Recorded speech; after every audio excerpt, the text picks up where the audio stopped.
नमस्कार दोस्तों, स्वागत है आपका आज की बेहद बड़ी और ज़रूरी खबरों में। लेकिन खबर में आगे बढ़ने से पहले अगर आप भी गरीबों की मदद में उतरी कांग्रेस पार्टी का समर्थन करते हैं तो आप अभी इस वीडियो को लाइक कीजिए और इस लाल बटन को दबाकर चैनल को फ्री में सब्सक्राइब करके घंटी बजाइए और कमेंट में लिखें जय हिंद। रुक करते हैं पहले खबर की तरफ। बिहार विधानसभा चुनाव से पहले तेज हुई राजनीतिक नोकझोंक। लालू ने नीतीश को कहा जीवन भर राजनीतिक बैसाखी पर रहे। जी हां दोस्तों, मुख्यमंत्री नीतीश कुमार ने वर्चुअल सम्मेलन के आखिरी दिन शुक्रवार को अरवल, जहानाबाद, औरंगाबाद, गया और नवादा के जेडीयू कार्यकर्ताओं को संबोधित किया। इस दौरान उन्होंने कहा कि मेरी दिलचस्पी कभी पैसे बनाने में नहीं रही। हम सिर्फ काम करना जानते हैं। हम साधारण आदमी हैं, कोई अमीर उमराव तो है नहीं। पैसे बनाने वाले आज कहाँ हैं, पूरी दुनिया देख रही है। जिस पर लालू ने ट्वीट कर नीतीश को घेरा है। दरअसल आरजेडी पर निशाना साधते हुए मुख्यमंत्री नीतीश कुमार ने कहा, हमारा काम उन लोगों को ठीक नहीं लगता जो अपने शासन में सिर्फ राज करते रहे। हम काम करते हैं, ऐसे में कुछ लोगों को इधर उधर करने का मौका नहीं मिल रहा है, इसलिए वे लोग मुझे हटाना चाहते हैं। राज्य में महिलाओं के उत्थान के लिए हमने पंचायतों में महिलाओं को 50% आरक्षण दिया, बच्चियों को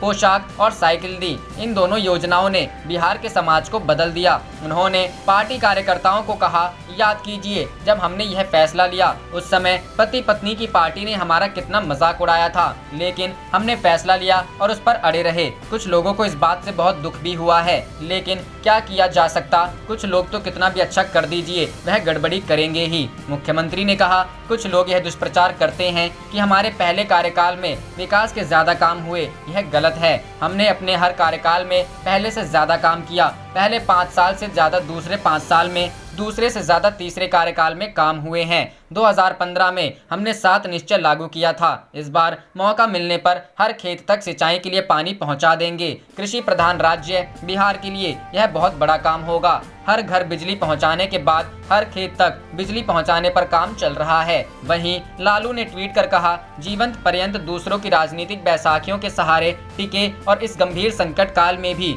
89 दिन से आलीशान बंगले के बाहर कदम नहीं रखने वाले देश के एकमात्र मुख्यमंत्रियों को क्या अब बाहर निकलकर गरीब जनता को नहीं संभालना चाहिए? क्या एक मुख्यमंत्री को विपदा में डर के मारे ऐसे छुपना चाहिए? रुख करते हैं अगली खबर की तरफ। राहुल गांधी ने ग्राफ से बताया लॉकडाउन से कोरोना पर नहीं लग पा रही लगाम। जी हां दोस्तों, देश में कोरोना संक्रमितों की संख्या 3,08,993 हुई। राहुल ने ग्राफ से बताया नहीं थम रहे कोरोना केस। देश में कोरोना मरीजों की संख्या 3 लाख के पार हो चुकी है। स्वास्थ्य मंत्रालय के आंकड़ों के मुताबिक देश में कोरोना संक्रमितों की संख्या 3,08,993 हो गई है, जबकि 8,884 लोगों की अब तक मौत हो चुकी है। इनमें से 1,45,789 एक्टिव केस हैं, जबकि 1,54,330 लोग ठीक होकर घर वापस जा चुके हैं। इस बीच कोरोना लॉकडाउन पर कांग्रेस नेता राहुल गांधी ने कहा है कि हम बार बार एक ही काम कर रहे हैं, लेकिन कुछ हासिल नहीं कर पा रहे हैं। राहुल गांधी ने लॉकडाउन के बावजूद कोरोना संक्रमितों की बढ़ती संख्या को लेकर 4 ग्राफ ट्वीट किए, जिसमें यह दर्शाया गया है कि देश में बार बार लॉकडाउन लगाया जा रहा है, लेकिन कुछ हासिल नहीं हो पा रहा है, बल्कि कोरोना संक्रमितों की संख्या लगातार बढ़ती जा रही है। राहुल गांधी ने इन ग्राफ्स के साथ अज्ञात के नाम से एक कोट भी शेयर किया है, जिसमें लिखा है कि पागलपन बार बार एक ही काम कर रहा है और विभिन्न परिणामों की उम्मीद कर रहा है। राहुल गांधी ने जो ग्राफ शेयर किए हैं उसमें बताया गया है कि जब पहली बार लॉकडाउन लागू किया गया तो देश में कोरोना के 9,000 केस थे। दूसरे लॉकडाउन में कोरोना मामलों की संख्या बढ़कर 28,000 पहुंच गई। उसी तरह तीसरी बार जब देश में लॉकडाउन लागू किया जा रहा था तब देश में कोरोना मरीजों की संख्या 45,000 थी। वहीं जब चौथा लॉकडाउन लागू किया गया तो मरीजों की संख्या बढ़कर 82,500 हो चुकी थी।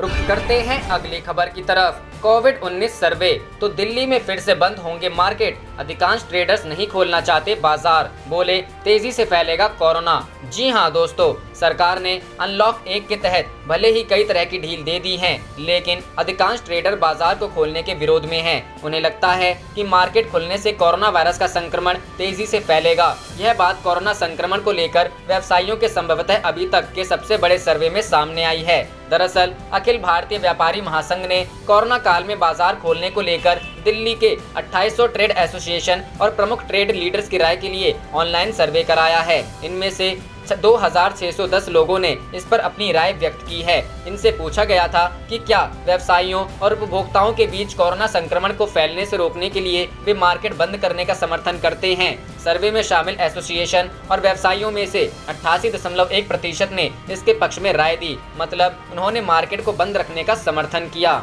रुख करते हैं अगली खबर की तरफ। बिहार आरक्षण के मुद्दे पर केंद्र सरकार को घेरने में जुटी कांग्रेस। जी हां दोस्तों, सुप्रीम कोर्ट के आरक्षण को लेकर टिप्पणी के बाद आरक्षण का मुद्दा एक बार फिर से चर्चा में आ गया है। बिहार में विपक्ष सरकार पर निशाना साध रही है। कांग्रेस अब इस मामले को लेकर केंद्रीय मंत्री रामविलास पासवान से इस्तीफा मांग रही है। बिहार युवा कांग्रेस के पूर्व अध्यक्ष लल्लन कुमार ने शनिवार को कहा कि भाजपा आरक्षण विरोधी है, उसे समाप्त करने की साजिश रच रही है। कांग्रेस नेता ने कहा कि 1 अप्रैल 2018 के आंकड़ों के मुताबिक देश के 40 केंद्रीय विश्वविद्यालयों में दलितों की संख्या कुल 39 है, जबकि कम से कम 169 होनी चाहिए। पिछड़े वर्ग से एक भी प्रोफेसर नहीं है, जबकि कम से कम 304 प्रोफेसर होने चाहिए। उन्होंने कहा कि रेलवे में ग्रुप ए और बी में कुल अफसर 16,381 हैं, जिसमें पिछड़े वर्गों की संख्या महज 1,319 है, जबकि सवर्णों की संख्या 11,273 है। इसी तरह केंद्र सरकार के कुल 71 विभागों में ए और बी ग्रुप के पिछड़े अफसरों की संख्या है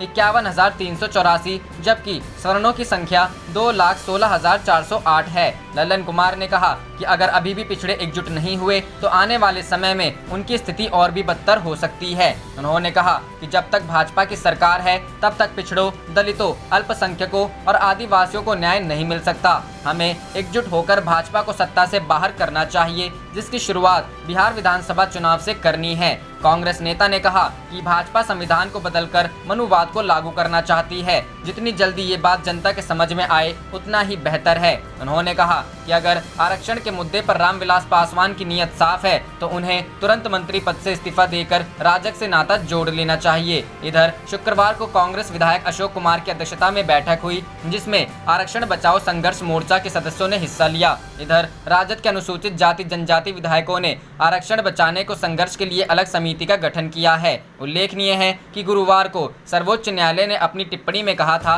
कि आरक्षण मौलिक अधिकार नहीं है।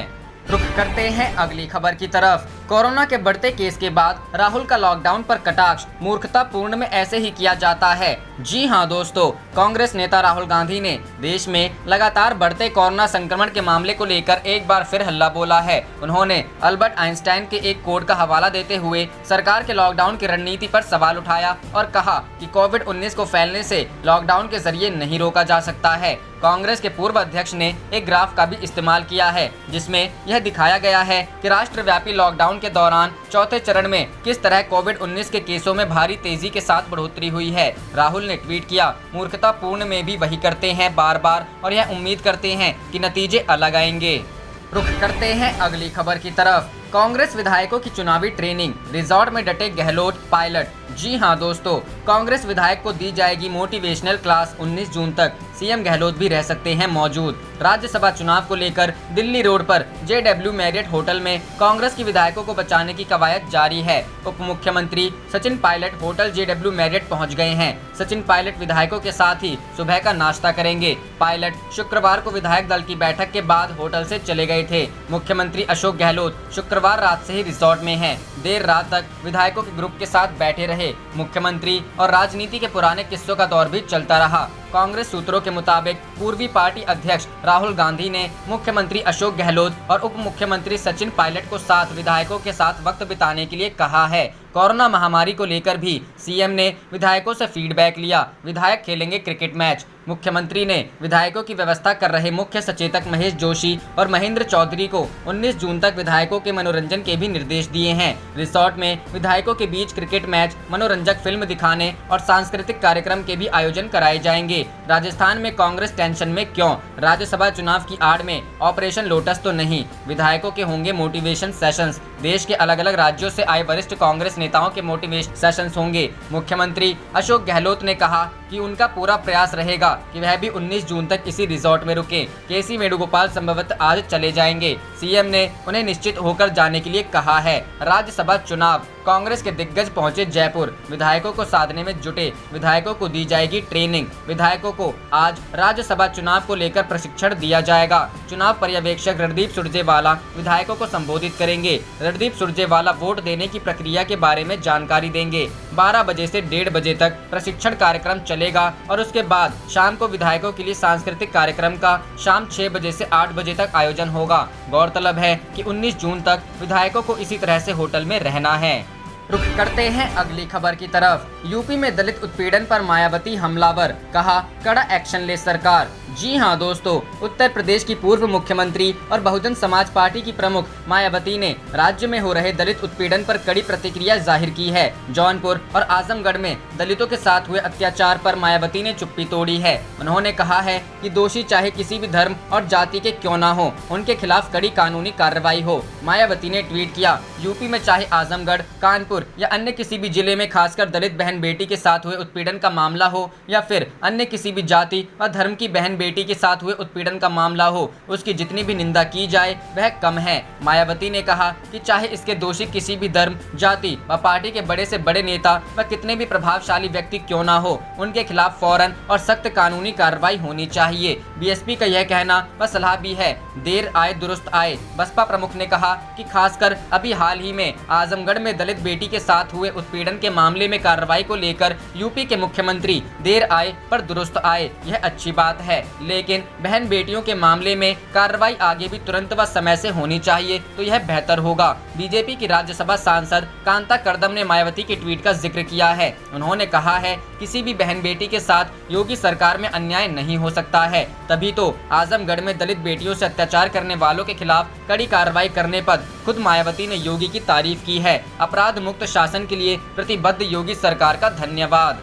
रुख करते हैं अगली खबर की तरफ। इंदौर, पूर्व विधायक के खिलाफ एफआईआर, केंद्रीय मंत्री का जन्मदिन मनाने जमा की थी भारी भीड़। जी हां दोस्तों, मध्य प्रदेश के इंदौर जिले में पूर्व विधायक सुदर्शन गुप्ता के खिलाफ एफआईआर दर्ज कर लिया गया है। सुदर्शन गुप्ता के खिलाफ सोशल डिस्टेंसिंग का उल्लंघन करने पर मामला दर्ज किया गया है। यह मामला मल्हारगंज थाना क्षेत्र का है, जहां पूर्व विधायक सुदर्शन गुप्ता के खिलाफ आईपीसी की धारा 188 में मामला दर्ज किया गया है। रुख करते हैं अगली खबर की तरफ। लालू के बाद अब बोले तेज प्रताप, आरक्षण कोई गरीबी उन्मूलन कार्यक्रम नहीं है जो आर्थिक आधार पर मिले। जी हां दोस्तों, सुप्रीम कोर्ट के आरक्षण पर की गई टिप्पणी के बाद अब बिहार में इस मुद्दे पर तल्खी बढ़ती ही चली जा रही है। विपक्ष को बैठे बिठाए आरक्षण पर ब्रह्मास्त्र हाथ लग गया है। आरजेडी सुप्रीमो लालू यादव का फेवरेट मुद्दा है। इसका फायदा 2015 के चुनाव में लालू प्रसाद उठा चुके हैं। लालू की टिप्पणी के बाद अब उनके लाल तेज प्रताप यादव भी इस मुद्दे पर सामने आ गए हैं। तेज प्रताप यादव ने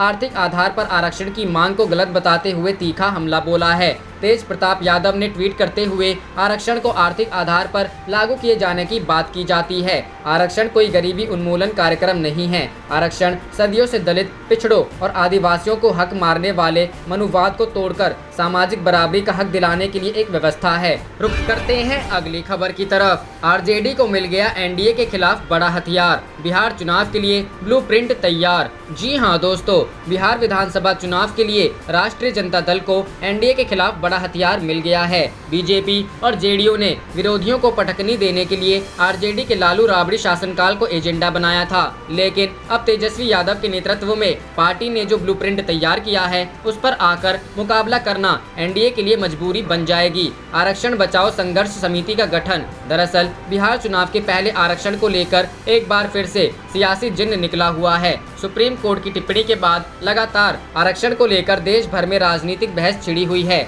हर राजनीतिक दल में आरक्षण के समर्थक तबके के नेता गोलबंद हो रहे हैं। अब आरजेडी ने भी आरक्षण के सहारे बिहार में अपनी चुनावी रणनीति का ब्लूप्रिंट तैयार किया है। तेजस्वी यादव ने पिछले दिनों ही इसकी रूपरेखा पूर्व मुख्यमंत्री राबड़ी देवी के आवास पर तय कर दी थी। तेजस्वी ने बिहार में दलित तबके से आने वाले विधायकों के संयुक्त मोर्चा से अलग जाते हुए अपनी पार्टी के दलित विधायकों की बैठक बुलाई थी। उसके बाद जेडीयू एलजेपी से जुड़े विधायकों को बीजेपी से अलग आकर मोर्चे में शामिल होने का अवसर दिया गया था। एनडीए में शामिल जेडीयू और एलजेपी के दलित विधायक जब आरजेडी के पाले में नहीं आए तो आखिरकार आज आरजेडी की तरफ से बिहार विधानमंडल अनुसूचित अनुसूचित जाति जनजाति आरक्षण बचाओ संघर्ष समिति का गठन कर दिया गया। आरक्षण को पार्टी बनाएगी मुद्दा। बिहार में विपक्षी दलों से जुड़े अनुसूचित जाति जनजाति वर्ग से आने वाले विधायकों का यह नया फोरम तैयार किया गया है। इस समिति से जेडीयू, बीजेपी, कांग्रेस और हम के विधायक के बाहर रखे गए हैं। आरजेडी ने आरक्षण के मुद्दे पर अपनी पार्टी के दलित विधायकों के जरिए अब आंदोलन तेज करने की तैयारी की है। आरजेडी कार्यालय में आज इन विधायकों की बैठक भी हुई और यह तय किया गया कि जल्द ही संघर्ष की अगली रणनीति का ऐलान किया जाएगा। अध्यक्ष शिवचंद्र राम ने कहा है कि आरजेडी के विधायक उन लोगों के साथ नहीं जा सकते जिन्होंने आरक्षण को बचाने की जगह आरक्षण को खत्म करने वाले लोगों का साथ दिया है। अब यह साफ हो गया है कि पार्टी आगामी चुनाव में 15 साल के लालू राबड़ी शासनकाल के कार्ड के तौर पर आरक्षण को 2015 की तरह फिर से मुद्दा बनाएगी। आप देख रहे थे आपका अपना चैनल जय हिंद जय भारत।